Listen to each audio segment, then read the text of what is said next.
Assalamualaikum warahmatullahi wabarakatuh. Hai, saya Atika Tahir.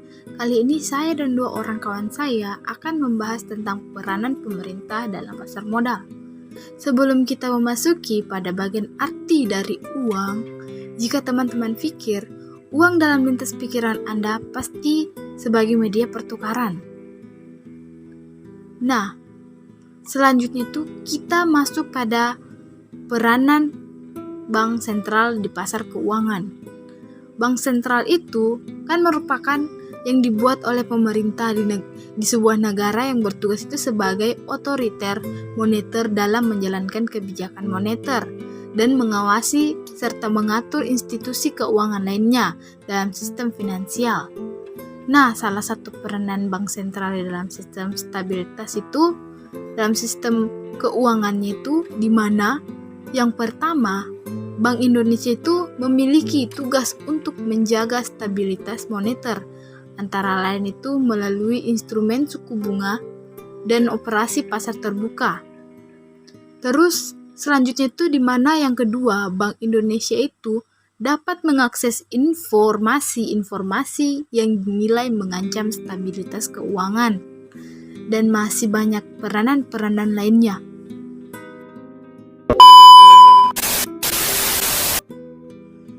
Selanjutnya kita membahas stabilitas pasar modal. Stabilitas pasar modal mempunyai peranan sangat penting dalam menunjang peran bank sentral di dalam suatu perekonomian. Pasar modal dianggap sebagai titik pertemuan antara penawaran dengan permintaan surat berharga, di mana setiap individu atau badan usaha yang mempunyai kelebihan dana itu biasanya terus menginvestasikan ke dalam perusahaan-perusahaan yang membutuhkan dana. Untuk menghindari masalah seperti contohnya tingkat bunga yang biasanya berfluktuasi pada masyarakat. Nah, bank sentral itu memberikan solusi dengan cara menyediakan dana untuk para pedagang atau emiten apabila mengalami kesulitan keuangan. Hal itu membantu para pedagang untuk jual beli sekuritasnya di dalam suatu pasar. Misalnya apabila bunga meningkat, itu biasanya turun secara drastis. Hal tersebut itu berakibat buruk dalam suatu ekonomi. Bank sentral mempunyai intervensi atau campur tangan untuk membuat stabilitas tingkat bunga. Bank sentral itu melakukan tindakan tersebut dengan cara merubah tingkat bunganya atau tingkat bunga pinjaman kepada para pedagang atau institusi peminjam. Intervensinya itu bank sentral itu tersebut akan berakibat pada pasar modal menjadi stabil. Perkenalkan, nama saya Ramadhana Yulma. Kali ini saya akan membahas tentang tujuan bank sentral, di mana yang kita ketahui pemerintah mempunyai 4 tujuan yang penting dalam operasi bank sentral. Yang pertama, pemanfaatan keseluruhan sumber daya. Yang kedua, stabilitas pertumbuhan ekonomi. Yang ketiga, stabilitas tingkat inflasi yang normal. Dan yang keempat, neraca pembayaran yang stabil. Keempat tujuan pokok tersebut merupakan permasalahan dasar yang harus dipertimbangkan dan dijabarkan dalam pelaksanaan fungsi bank sentral. Dalam rangka mencapai keempat tujuan tersebut, bank sentral melakukan kebijakan tingkat bunga. Bank sentral mempengaruhi besar kecilnya tingkat bunga yang berlaku dalam suatu perekonomian. Faktor-faktor yang menentukan penawaran uang. Yang pertama, dalam perekonomian di zaman modern ini, bank komersial memainkan peranan penting dalam menentukan penawaran uang pada suatu perekonomian dalam menjalankan operasi sebagai lembaga keuangan. Sebagian kebutuhan dana bank komersial meminjam dari bank sentral.